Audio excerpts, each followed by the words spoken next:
مزاروں پر جانے والے اس ویڈیو کو ضرور دیکھیں۔ اس ویڈیو کے اندر حضرت مولانا نے یہ بتایا ہے کہ مزاروں پر آج کے اس دور میں کون کون سی خرافاتیں شروع ہو گئی ہیں۔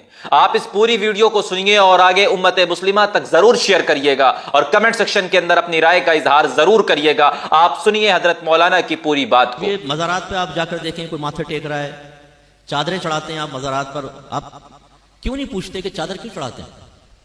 کیا بیسک کانسیپٹ ہے اس کے پیچھے؟ اس میں بزرگ کا کیا فائدہ ہے، آپ کا کیا فائدہ ہے؟ کہاں قرآن و حدیث میں لکھا ہے کہ مزار کے اوپر چادر چڑھاؤ؟ ہم نے اس کو ایک ایسی رسم بنا لیا ہے کہ عرس چادر چڑھانے کے بغیر پورا ہی نہیں ہوگا۔ ہر شخص چادروں کی منت مان رہا ہے کہ جی میرا کام ہو گیا تو میں فلاں مزار پہ چادر چڑھاؤں گا۔ بھئی کیوں مان رہا ہوں منت؟ ذرا بتاؤ تو صحیح نا، اپنے آپ سے کویسچن کرو، کیوں چڑھا رہے ہو آپ چادر منت کی؟ اس میں کس نے منت مانی تھی؟ نبی نے مانی تھی، صحابہ نے تصور دیا مزار پہ چادر چڑھانے کا، کہاں سے آیا یہ؟ کچھ نہیں پتا، بس لوگ کر رہے ہیں تو ہم بھی کر رہے ہیں۔ اس سے ہماری نوجوان نسلوں کو، ان بچوں کو کچھ پتہ نہیں ہے جی چادر چڑھانے میں کوئی عبادت ہوگی، کوئی عبادت نہیں ہے، مستحب تک نہیں ہے۔ اب اس دور میں تو مستحب بھی نہیں رہا۔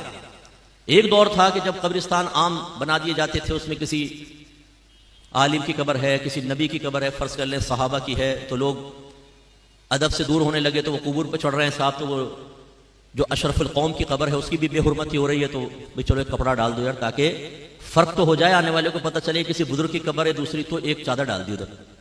بس یہ بیسک کانسیپٹ تھا۔ پھر بعد میں جب بزرگان دین فوت ہونے لگے تو لوگ جیسے آ کر فاتحہ وغیرہ پڑھ رہے ہیں، بیٹھ کے قرآن پڑھ رہے ہیں، دھوپ پڑ رہی ہے، تو ارادہ کیا کہ قبہ بنا دیا جائے، ایک عمارت صاحب مزار کے لیے، تاکہ لوگ آ کے اس کے سائے میں آرام سے پڑھ سکیں۔ اور خاص طور پہ جب سال گزرتا تھا، جس کو ہم آج کل عرس کہتے ہیں، تو پھر لوگ آئیں گے، بیٹھیں گے، کثیر تعداد ہوتی ہے کہ چلو بھائی پھر ایک عمارت بن گئی۔ جب عمارت بن گئی تو جو عام قبور سے امتیاز قائم کرنا تھا وہ عمارت کے ذریعے حاصل ہو گیا، اب چادر کی تو ضرورت ہی ختم ہو گئی۔ لیکن سنی کو تو ایک نیا مشغلہ چاہیے، جو نیا مشغلہ شروع ہو جائے اس کو کبھی نہیں چھوڑے گا، اصل دین کو گھر میں داخل نہیں ہونے دے گا۔ انہوں نے کہا بھائی قبہ بن گیا، ابھی چادر کی رسم تو چلے، وہ چل پڑی صاحب رسم۔ اچھا پہلے چادریں ڈالتے تھے موٹی، کیونکہ یہ ریشمی اور باریک کپڑے تو ایجاد نہیں ہوئے تھے، وہ ہاتھوں سے بنے ہوئے کپڑے، اس میں یہ ہوتا تھا کہ کسی نے 2 چادریں ڈال دی تو ایک صاحب مزار کی طرف سے صدقہ کر دی، ایک پڑی ہوئی ماں بہن امتیاز کے لیے، فرق کرنے کے لیے، باقی یہ کہ نہیں تھی رسمیں پہلے۔ اب صورتحال یہ جو مزار پہ چادر ڈلتی ہے ذرا دیکھ لیں آپ، ایک تو پہلے اس میں پورا لکھا ہوتا ہے کلمہ پاک یا آیت الکرسی، کہ آپ اسے کسی اور کام میں استعمال ہی نہیں کر سکتے، اور یا پھر اتنی باریک ریشم کی چادر ہوتی ہے، جیسے داتا صاحب کے مزار پہ اکثر آپ دیکھیں گے کہ اس کو وہ کسی کام نہیں آ سکتی، وہ لباس بھی نہیں بن سکتا، اس کو یوں دیکھیں گے نا اس میں نظر آئے گا آر پار، اتنی وہ باریک سی ہوتی ہے۔ اور اس پہ آیت الکرسی چمکی سے لکھی ہوئی ہے نا، پہلے لکھ کر اس پہ چمکی ڈال دیتے ہیں، اب جو پکڑے وہ ہاتھ پہ چمکی، منہ پہ چمکیاں، جس سے وضو ہی خطرے میں پڑ جائے۔ اب وضو کریں گے تو یہ چمکیاں لگی ہوئی ہیں، کہاں سے وضو ہوگا؟ اور پھر آپ کبھی دیکھیں اس کٹہرے کے اندر جو آدمی کھڑا ہوا ہے، یہ جب آپ ریشمی چادر ڈالتے ہیں وہ ایک دوسرے پہ پھسلتی ہے گر کے نا، ٹک تو سکتی نہیں ہے، وہ اس کے پیروں میں، وہ آیت الکرسی کے اوپر چڑھ رہا ہوتا ہے، قرآن کے اوپر چڑھ رہا ہوتا ہے، میں نے اپنی آنکھوں سے دیکھا یہ منظر۔ اور پھر کیا ہوتا ہے کہ آپ نے وہ ڈالی، وہ جمع کرتے جاتے ہیں، پھر یوں دکان پہ پہنچتی ہے نا، کم قیمت پہ دکان والا دوبارہ خریدتا ہے، استری شستری مارتا ہے، پھر دوبارہ ماشاءاللہ ہے نا، ہم لوگ آپ کا کاروبار چلانے کے لیے چادروں کی منت مان رہے ہیں کہ جی میرا کام ہو گیا میں چادر چڑھاؤں گا۔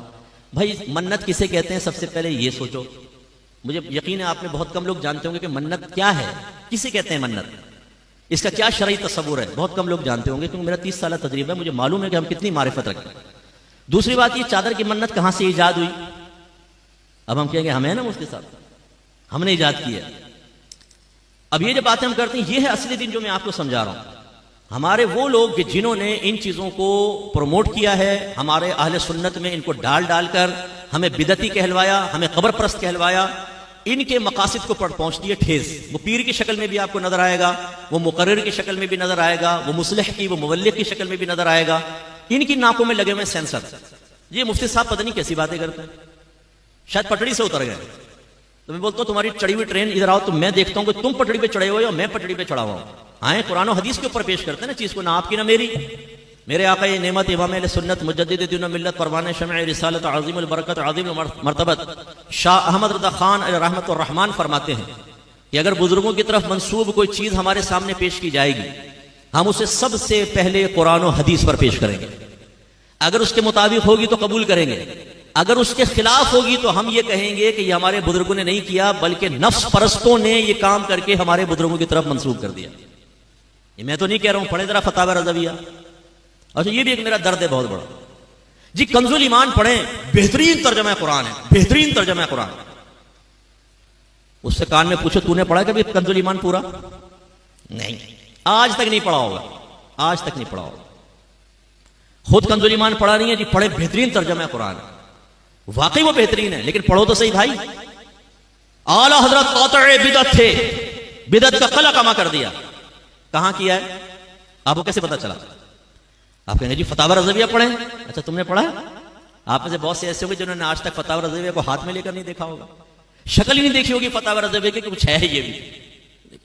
یعنی ہم لوگ بالکل بس وہ رسم کے پیچھے لگے ہوئے ہیں. ہمارے اکابرین نے جو باتیں بیان کی اس کو فراموش کر چکے ہیں. آج نعت خان ہمیں دین سکھائے گا، آج یہ پیشہ ور مقررین ہمیں دین سکھائیں گے. ان کے پیچھے ہم چلنے کے لیے تیار ہیں، اور پورا مسلک اہل سنت ہم نے بدنام کر کے رکھ دیا. ایسے دھمال شمال مزاروں کے اوپر کوئی تصور نہیں ہے، ڈھول ڈھمکوں کا کوئی تصور نہیں ہے. آپ کو اگر بٹھا کر آپ کے کان کے پاس دھن دھن دھن دھن ڈھول بجایا جائے، بتائیں آپ خوش ہوں گے کہ تکلیف ہوگی؟ زور سے بولیں. اور آپ صاحب مزار کے پاس دم دم دم دم دم دم دم دم. اور ہمارا عقیدہ ہے کہ مرنے کے بعد بھی جو عام مردہ ہے نا وہ بھی تمام بات سنتا ہے. میرے آقا صلی اللہ علیہ وسلم نے ارشاد فرمایا جب تم مردوں کو سلام کرتے ہو وہ اس کا جواب دیتے ہیں، لیکن تمہیں اس کا شعور حاصل نہیں. اس لیے نبی کریم صلی اللہ علیہ وسلم جب قبرستان جاتے تھے تو کیا فرماتے؟ دعا کیا ہے؟ السلام علیکم یا اہل القبور، اے قبر والو تم پر سلامتی نازل ہو. یہ نہیں فرمایا السلام علیکم یا اہل القبر، یہ صرف سامنے قبر والا سن رہا ہے، نہیں، قبور جمع کا صیغہ استعمال فرمایا، تمام قبور والو تم سب کو سلام. اس کا مطلب ہے میوہ شاہ قبرستان کے ایک کنارے پہ کھڑے ہو کر جب آپ یہ دعا پڑھیں گے ہر قبر کے اندر آپ کے سلام کی آواز پہنچے گی. اتنی سماعت تیز ہو جاتی ہے، اور وہ جواب بھی دیں گے. تو پھر صاحب مزار جس کو اللہ تعالیٰ نے عام لوگوں سے زیادہ روحانی طاقت عطا فرمائی، وہ تو کہاں تک سنتے ہوں گے؟ اور ان کے کان پہ کھڑے ہو کے آپ دھم دھم دھن دھن ڈھول بجا رہے ہیں.